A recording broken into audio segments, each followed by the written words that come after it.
ओम साईराम मंडळी, अपेक्षास फूडमध्ये आज आपण बनवणार आहोत हैदराबाद स्पेशल पारंपरिक पद्धतीचं पाशम।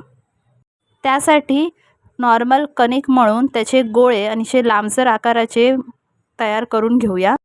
आता या खिरीत जाणारं मेन म्हणजे धनपेटी। अशा पद्धतीने त्याला स्टफ करून तयार करूया।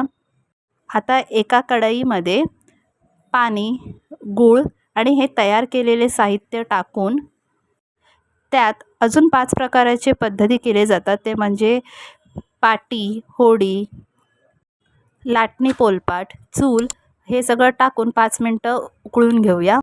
आता त्यात ड्रायफ्रूट्स ॲड करून घेऊया आणि गव्हाच्या पिठाची स्लरी ॲड करून तयार झालं आहे आपलं पाशम।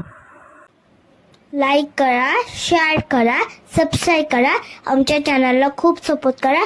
थँक्यू।